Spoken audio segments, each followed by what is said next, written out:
Now you hear about electrolytes mainly in, like sports commercials or anywhere you're working out, maybe the gym, you're running, you're playing ball, you're sweating.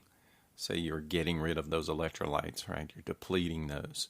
And simply, these are the minerals that become particles in your blood that carry a positive or negative electrical charge called ions. They sort of regulate the electricity running through your body, the body electric, like we say.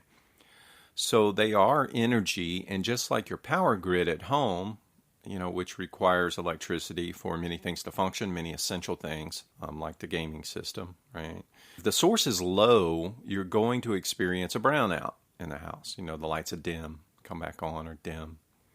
Or even a blackout if the main power grid goes out, right? And the opposite is just as bad. If you get too much power to the fuse box, what happens? You've seen it explodes, it blows up, catches on fire. Now in your body, an electrolyte consistency that is too high can also blow your blood pressure, give you other adverse symptoms. So electrolytes are not only the source of delivery to the functions of your body, they are also regulators and transmitters of ions and energy.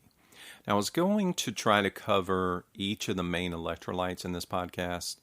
Some say 3, some say there are 4 essentials, others up to 8 that need attention, and those are sodium, potassium, magnesium, calcium, phosphorus, chloride, and bicarbonate. Those are 8. But it's simply mind-numbing to overload that in one podcast.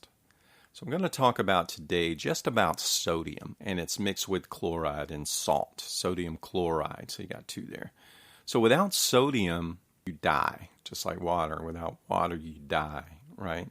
So sodium is essential for basic life functions because it regulates the fluids inside and outside of your cells via your kidneys. So that's what it does. It's sort of regulating that fluid or your water. This is where you will hear a lot about water retention in regards to weight loss. And of course, heart conditions and high blood pressure with overconsumption of salt, perhaps. So people always say they lose water weight in the beginning of a diet. Now that's true. Or they may blame weight gain on water weight. And in most cases, many cases, they're both correct. And a lack of sodium lets fluids into the bloodstream, into the cells.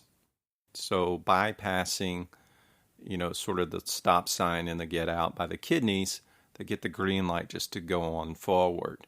So if you don't have enough sodium, you'll get swelling in the cells, around the cells, and many confuse this with retaining fluids due to salts, too much salt.